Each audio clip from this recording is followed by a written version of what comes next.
get into the new fuel, it's contaminated, it's got water in it.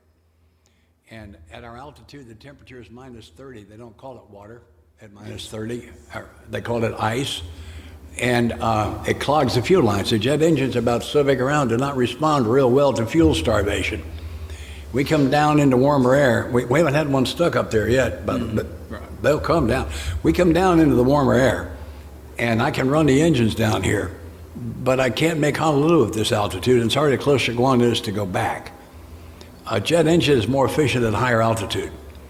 And when you get in trouble in fuel on a jet, you add power and climb, you'll get that climb fuel back. So we go back up, we can't stay. Worst thing you can do for gas mileage on a plane is up and down. That's what we're doing. Because the numbers say we're going to put a 300,000 pound jet airplane in the Pacific Ocean at about 150 miles an hour today, and we're all going to die. My guess would be a solid half the people I'm looking at have had the experience of thinking they were going to die in the next moment or two. We have faced jealous husbands. We looked down gun barrels and drug deals gone bad. We've had knives pulled on us. We laid down bikes, wrecked cars and trucks. A lot of us have thought we were going to die in the next moment or two. Let me tell you something. 4 hours is a long time to think you're going to die today. It's a long time. And I promised to God I don't think I believed in. I don't know what I believe. I really don't know. But I promised to God that I whatever. He would get me out of this one. I would quit smoking. That was first. I'm going to quit smoking. I'm going to quit drinking. I'm going to quit visiting ladies I'm not married to.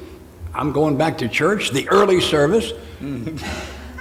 I might even build some churches. I mean, you do not leave anything in the bag on this is the big one. And 10 fuel tanks, all said zero. The engines are still turning. And we get the Hawaiian Islands come into sight. What I decided to do is to shoot what pilots call a forced landing.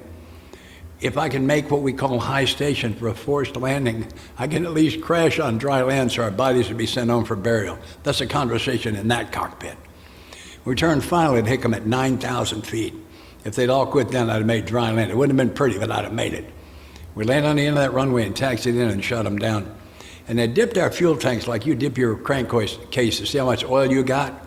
We did not have enough fuel left on that airplane to start 4-engine taxi from here to the street. We didn't have that much left on that airplane. I didn't even check into the hotel. Went straight to the bar, put my bags down on either side of the bar stool. I said, Mai Tai, the big one, pack of Marlboros. Right? Mm-hmm. You get that, I know you do. And this is what I see. In those days when I prayed us to make him my God, what I've been taught here is how to make me his man. You see, I had it backwards. Page 28 talks about that.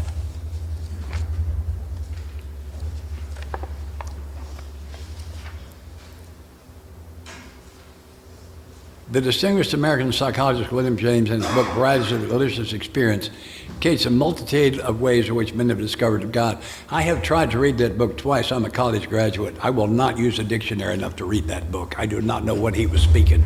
It was not the English that I knew. But I've talked to two good friends of mine have read that. And what they said was, when you draw a line on it, what William James said,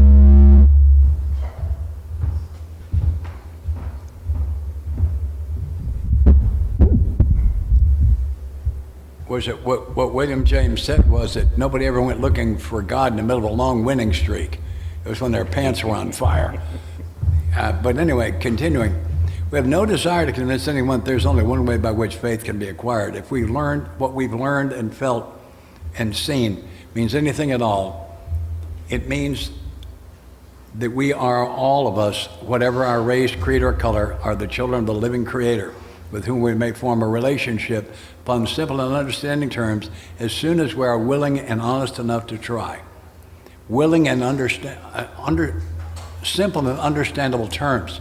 And the terms are very simply, he's in charge and I'm okay with it, which is, I think, really what step 2 is about.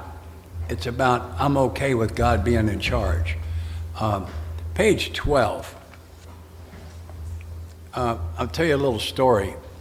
So a guy named Roland Hazard, very wealthy man, has spent a year with Carl Jung in his clinic in Switzerland. And he believes he's learned so much about his mind he couldn't possibly relapse. And he's going across France on the way back to the United States, and somebody asked him the wrong question. The question was, would you like a drink? And he's back in Carl Jung saying, what? And Carl Jung says, you're going to have some kind of spiritual thing happen or you ain't got a snowball's chance. So he joined the Oxford groups, which is an offshoot of the Lutheran Church, and he got sober. And his friend Ebby Thatcher, a boyhood friend, Ebby had, and I don't know which of these occurred first, but I know they happened very close together. Ebby had driven his automobile into a farmhouse. That would be different from up against one. He drove it into the kitchen. And the lady of the house was standing there, and he rolled down this window and asked for a cup of coffee. She apparently was out of coffee and did not have a good attitude. And so he was in trouble on that. And his parents were very wealthy. They bought him a house. And they said, go to your house, don't come back to ours. We don't want to see you anymore. He decided to paint the house. And as he was painting, some birds came over and assisted with the painting. And he took that personally, went inside and got his shotgun, and was blasting away. And apparently they're real upset they're finicky about shotguns in the city limits of that particular town. Who knew? And Ebby is about to face the judge, and I've heard it two ways. In those days, what they did with chronic alcoholics who did things like that is they put them in locked wards in insane asylums. I've heard that he was facing the judge to do 6 months. I've heard it was going to be permanent. I don't know which of those is accurate, but that's what's about to happen to him. And Roland Hazard, who I just talked about, and a friend of his named Sepra Graves, who was also in the Oxford group, the two of them went before the judge and said, give us Ebby, we have a new cure for alcoholism. The judge said, okay. The fix was in. Sepra Graves is the judge's son. They get Ebby. Ebby's got 60 days. He goes to New York City to see his drunken friend, Bill Wilson. Bill is drunk on gin. There's a wonderful line here. Wait, let me see if I can find it. On page 11. Wait a minute. No, it's on 9. He's talking about, he says, it was years since I could remember him coming to New York in that condition, that's sober. I was amazed. Rumor had it he had been committed for alcoholic insanity and wondered how he had escaped. Of course, he would have dinner, and then I could drink. Not we would have dinner. He would have dinner. Bill's already drinking. And you never spoil a $10 drunk with a $2 hamburger. It's bad economics. I'm sure all of you understand it, but I just saw that the other day. He could have dinner. I ain't having dinner. I love that. So Bill is drinking gin. He's got his blood alcohol mixture absolutely perfect. And he is pontificating about the czar of the heavens and universal mind. And as you may recall, gin is perfect for that. And I wasn't there. I'm on page 12. I wasn't there. But this is how I see the scene. Ebby has been sitting there sober listening to this gibberish from his drunken friend, and he finally got enough. He says, why don't you choose your own conception of God? I don't know, that was the energy, but that's how I see the scene. If you've ever been the only sober person at a drunk party, you'll understand. And it's so important, it's in italics. I'm going to describe something for you. Somebody asks me a question, and the moment before they asked, I did not know the answer. And I opened my mouth, and not BS, but a piece of the great golden truth that I didn't know falls out. And 3 hours later, I can't quote it. Sometimes I can't remember what it was. Who's had that experience? Yeah, that's what I thought. Yeah. Usually it's about between half and 2/3 of the room. Yeah. And I think this is the first instance of, I'm going to share you a couple of mine. One of them, one of the guys I sponsor, and I were on the phone, and he was rah, rah, rah, rah, rah, this guy from my home group. And I heard myself say, isn't part of our assignment to learn to love the unlovable? And he and I both said, wow, because I didn't know that. The other one that happened that I can recall, this lady said, I hear about hope and expectations. They're both about the future. What's the difference? And I heard myself say, expectations are specific. They come from my mind where my disease continues to reside. And they're really premeditated resentments because I'm going to be mad if I don't get them. Hope is general, comes from my heart, and it's based on the simple fact that a loving God holds my future. And she and I both said, wow, because I didn't know that. And I think that's what happened here. EBI is in the Oxford group. It is a Lutheran, very specifically Christian organization. They have a very specific idea of God. This idea of coming up with your own conception is not from the Lutherans. That is not from them. And I think it's what I just described. I don't know that, but that's what it smells like to me. Page 93 in the chapter Working with Others says the exact same thing in only slightly different language. 6 lines from the top, 93. He does not have to agree with your conception of God. He can choose any conception he likes, provided it makes sense to him. I believe that takes the doorknob and the light bulb out of the equation, by the way. It's just my own observation on it. But this is what I do with a new guy who's got a God problem, and that's not an uncommon thing. And what I say is, I'm not going to ask you, I'm not interested in what you believe. I have recently worked with an atheist. I said, I'm just not interested in what you believe. The fact is, Mr. Newcomer, if what you believed was right, you wouldn't be here, because you believed you could go drinking anytime you wanted to at some point. Well, you were wrong about that. Maybe some of the rest of what you believe is wrong too. So I'm going to ask you to lay aside, not disbelieve, but lay aside what you believe about God. Lay aside what you're trying to believe, and lay aside what they told you, and I don't care how qualified they claim to be. I don't care who they are. Let's lay all that aside, and let's just do what's working for about 3 million of your closest friends. And what I ask him to do is to give me a series of very short, of single words and very short phrases that describe the individual characteristics he would like for God to have, not what you believe, not what they said. I'm going to participate. If you like my suggestions, take them. If you don't like them, don't take them. And I'm going to ask him to write this in the inside back cover of his big book, because I think it's that important. Usually the first one I get is forgiving, and I tell him that wasn't good enough for me. I'm too guilty. I had to have God who was eager to forgive. I say, do you like that? Well, write it down. How about gentle, doesn't force me to his will? Would you like that? Put it down. How about loving? Would you like to have a God that loves you? Write it down. How about creative? How'd you like to have a God that comes up with clever ways to get you out of the holes you keep digging in your own life? Would you like to have that? How about 100% available? Available all the time. Would you like to have that? How about sense of humor? I want a God that laughs and dances. You like that? Write it down. How about a God that's generous? Would you like that? Put it down. How would you like to have a God that knows what's best for you and wants it for you? Because clearly you don't know what's best for you, because if you do, how'd you get here?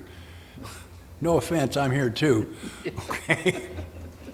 How would you like to have a God whose will is the best deal there is? How'd you like that? And if and only if I can have all of those, most especially wants what's best for me, eager to forgive, sense of humor. If I can have all of those, then powerful. But powerful can't come first. Many of us get here with a God I wouldn't want to meet in a dark alley. That can't work. I can't do steps 2 and 3 with a God I'm afraid of.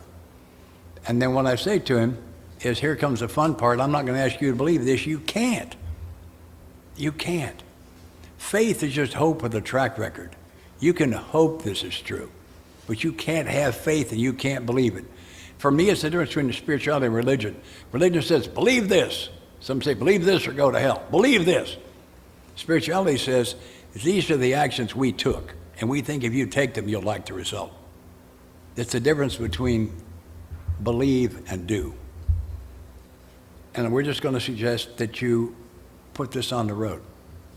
What I'm going to say is page 60. So I'm going to say to my new guy, are you alcoholic and can't manage your own life? I noticed you managed your way into AA. Did you manage your way out of a relationship with a good woman? Did you manage to have a pretty good education presented to you that you didn't get much of? Did you manage to break your mother's heart? Did you manage your way into the back seat of a police car, or possibly into a cell or a court of law? Did you manage to wreck a vehicle of some kind? Did you manage to put your own life at risk? Did you manage to put other lives at risk? We've seen your management skills. No, thank you. We think you may need a new manager. All right, B, that probably no human power could have relieved alcoholism. Who tried? Cops, courts, judges, lawyers, the PTA, high school principals and counselors, parents, siblings, psychologists, psychiatrists, you who tried, and none of them were successful. Does it seem logical to you that no human power is going to be able to fix you in the future? Are A and B true for you? Yes or no? If they are, we have not established the existence of God. We've established the need. If there isn't a loving God and A and B are true, where in the world are you going to get help? And all I'm proposing is you place a wager. It is literally a bet. Why don't you bet that there is? Because you can win if there is. So how do you do that? And I hate this fake it till I want to puke when I hear that. I'm not going to ask anyone to fake anything ever. We did way too much of that for way too long. No. Here's what I'm going to ask you. How do you think you would conduct your life moment by moment during the day if you believe that? Conduct your life that way for a while and we'll see what happens. The scientists call it a working hypothesis. You probably know the term. It means we have reason to believe something might be true. We're not going to apply in all cases and just see what happens. The reason we have to believe that that might be true is that's my God, and I'm carrying a 40-year chip. And you must think mine's working. You wouldn't have asked me to sponsor you, which is that's the format I'm using here. But I'm not going to ask you to believe it. Don't even try. Test drive it. Put that on the road for a while, and we'll just see what happens. It can't be as bad what brought you here. Cannot be that bad. Can't be that bad. If you'll think about it, this God we're talking about is the same God who invented smallmouth bass, vanilla ice cream, and sex. Good job. Thank you very much. Same guy. I've seen his work. I've seen his work. How bad can his will be? How bad can it be? Stop being afraid of it. And so, how might you conduct your life? I'll make a couple suggestions. You might open each day by thanking him for some stuff. It seems to open the channel for me. Open my prayers with thank you. And then you might invite him in to run your life today as God, manager, CEO, whatever. You might ask him to relieve you of the bondage of self. I like to invite him to empty me of self and fill me with his love, shaken together, pressed down, heaped up, overflowing, that may gush out of me all over everybody I meet today. I ask him to make me a great listener today, that I don't just stand there waiting for your lips to quit moving so I can say this brilliant thing I'm thinking, but actually hear you with my entire being. To be a great listener, be a great giver. Yeah, of my finances, most especially of my important things, my time and my attention. Bless me that I don't judge today. I'll talk about that later maybe. Bless me I might be a great student today. I'm convinced that Earth is a school and I flunked out of somewhere else or I was expelled as a behavior problem. If you ever heard the whole story, it'd make perfect sense to you. And lesson one was, Scott, how's it work when you run full throttle after your own will? How's it working? Somebody asked me the other day, what's the hardest step? I said, one. Took me 41 years. Yeah. So I got to look at the truth about that. So God, make me a great student today. My sponsor says, life is a school and love is a subject. And I think that's right. I think it's right. So I asked him to make me a great student today. To bless me, I don't miss any chances to be of service or spread love and joy today. And I asked him to bless me that I don't miss any of his guidance today. I quit praying for guidance about 35 years ago. I quit flat. When I ask for guidance, I'm giving God his instruction again. Big fella, take a knee. Let's go with the guidance already. I'm giving God his instruction, which that never worked for me.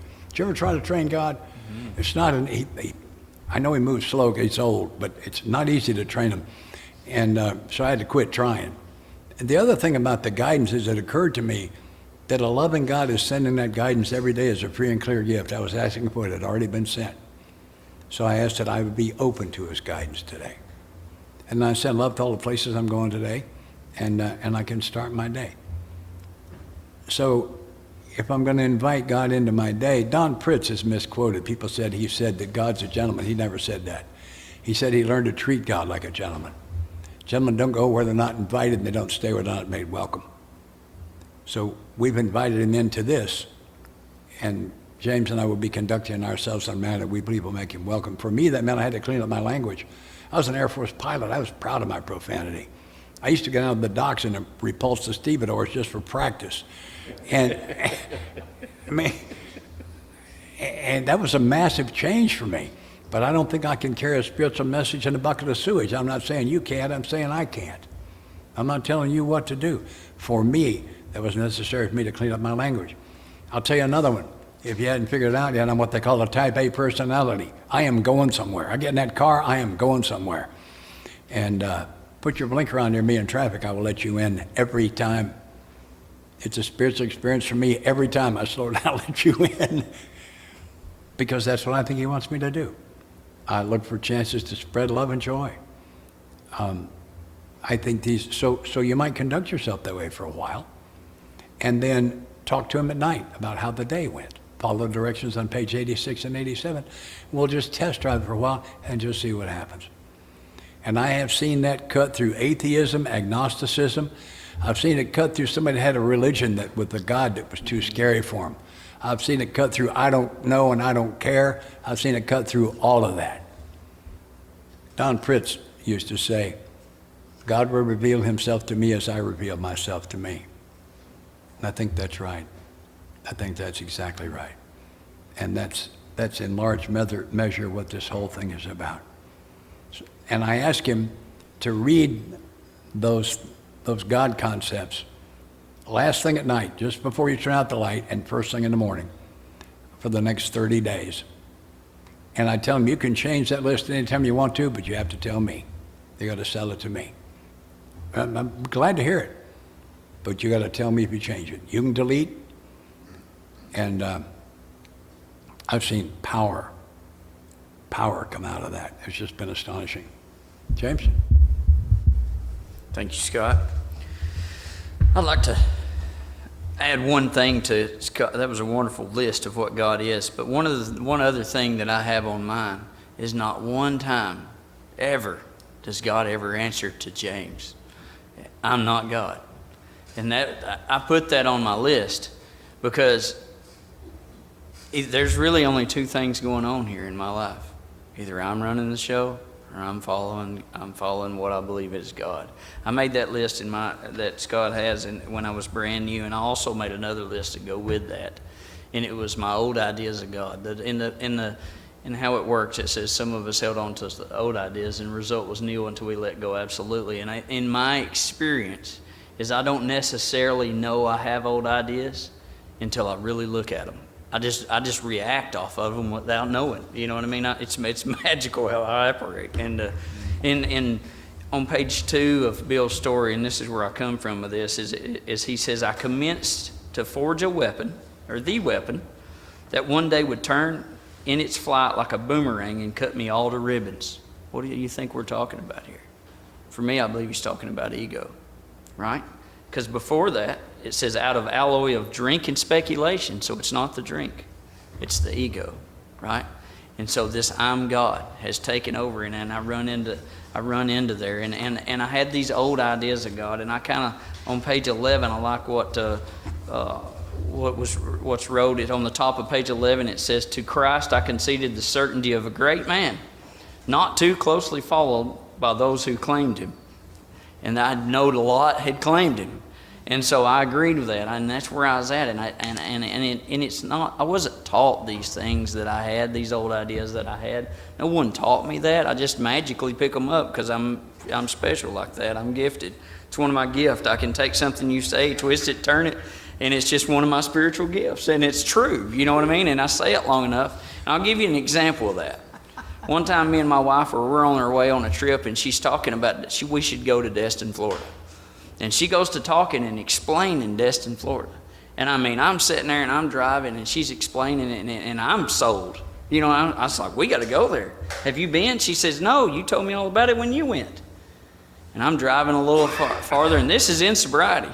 And I'm driving on down the road, and I said, you know, that was a lie. And she said, what are you talking about? I said, I'm excited about going. It sounds great, but I've never been. And I don't know how I picked this stuff up, but I'll repeat it. And before long, these old ideas I got, it's taking me to somewhere, you know, I'll have these about you. I definitely will have these about God. I'll definitely have these about God. And I'll take them in there. And then on page 47 for me, and I'm gonna this really helped me a lot when I was new. Has anybody had a problem? We'll just use a show of hands. Anybody had a problem with this whole idea of this higher power God concept? I did when I got here. It's because of the old ideas. And when I made the new list, it really helped. But I started with old ideas. And on page 47, it says, when therefore, because this is what I tell them. Anytime I have a guy tell me, I don't want nothing to do with this God deal. This is where we go. And it says, when therefore we speak to you of God, we mean your conception of God. We've just made that list. Don't tell me you don't like my God, because we're talking about your God.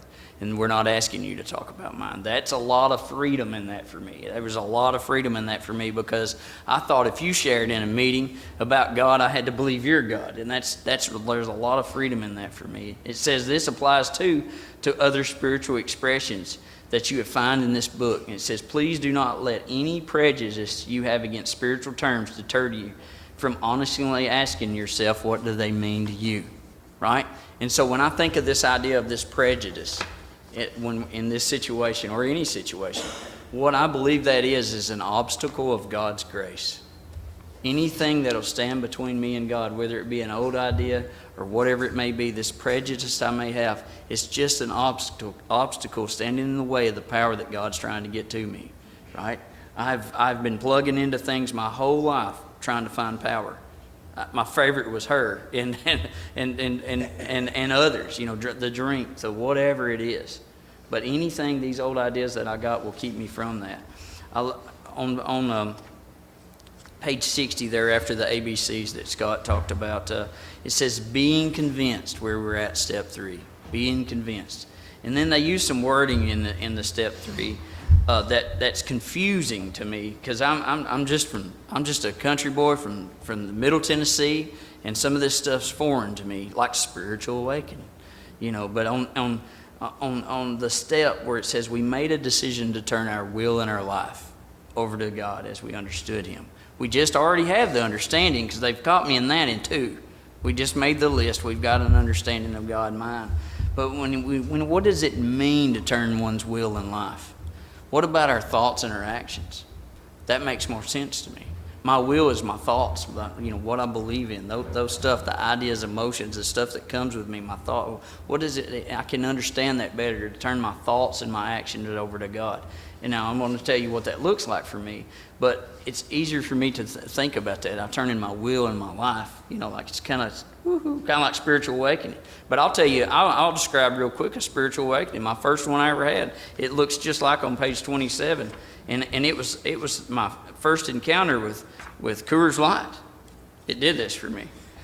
And on page 27, it says, ideas, emotions, attitudes, which were the guiding forces, right? We all have them, of our lives. And these men are suddenly cast to one side, and a completely new set of concepts and motives begin to dominate them. The first drink I ever had, it was awful. We was standing around. I rodeoed when I was a young guy, and I run around with this older group, and I was traveling. By the time I was in middle school, we're running the roads in different states and going all over, and these guys are older than me, and they drank. And it looked like fun. Where I was raised, there was no alcohol in my home except for wine in the refrigerator that my dad had, said it was for his stomach. Well, he said it really settled his stomach, which later I found out to be mostly in his mind, because I drank the wine, filled it up with water. I don't think it had anything to do with the wine. And so, and one day though, they asked me, do you want a drink? And I said, yes, I do. Because I'm feeling separate. They're older than me. I feel so apart. Anybody ever just want to fit in? Right? A lot of fit inners. That's not my story. I want to stand out. If I can't be the center of attention, I can't go. You know what I mean? And that's just where I was. I always wanted to stand out. But by standing out, it made me feel like I fit in. Does that make sense? And it made me feel like I fit in. They gave me that drink. I drank that, and it was awful. I don't know if y'all ever drank Coors Light, but it tastes like it's runt potatoes when you're 12. You know what I mean? And I waited as long as I could. And the first opportunity, but I drank this beer, and it was awful, and I drank every bit of it, and nothing really happened right there. But the next morning, I was laying in my bed in my parents' home, And the thought, this feeling just come over me, and I don't know what, it was this. I thought, I don't know what happened last night. I really don't know. But whatever that was, I am doing that again as often as I can. And I'm telling you guys, that's a spiritual rearrangement. The things that was important to me, the grades, the making my parents proud, the being a good boy like I'd been taught. I was raised. The book says if a mere code of morals and philosophy was what we needed, many would have got well long ago. And I had that. And I pushed that all aside to do what we do, because it gave me something I'd never experienced before, freedom from me. And that I was able to be me in my own skin. And that spiritual awakening happened. And that's what we're trying to do through this process. And so when I realized that I'm not running the show, like I said, one of the biggest old ideas I had is God don't answer to James. And I am not God, right? And so on page 60 where it says, being convinced that, that I am willing to try this higher power, right? I'm willing to try this God.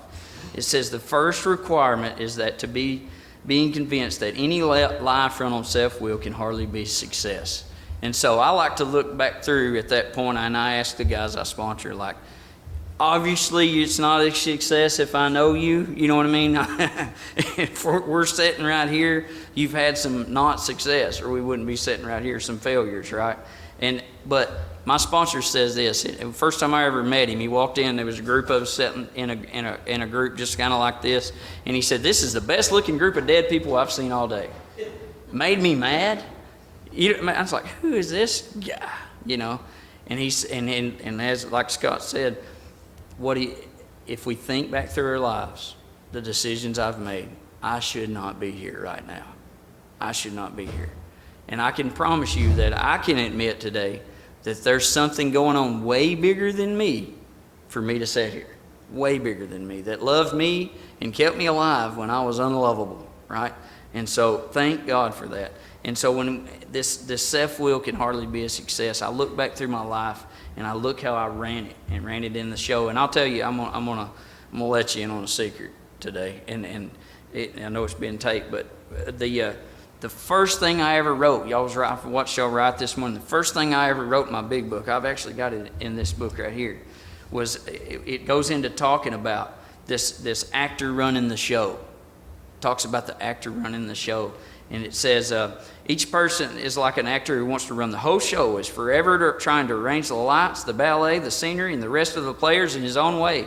If his arrangements would only stay put, if only people would do as he wished, the show would be great. Everybody, including himself, would be pleased. Life would be wonderful. In trying to make these arrangements, our actor may sometimes be quite virtuous. He may be kind, considerate, patient, generous, and modest, even self-sacrificing. Wow. On the other hand, he may be mean, egotistical, selfish, dishonest,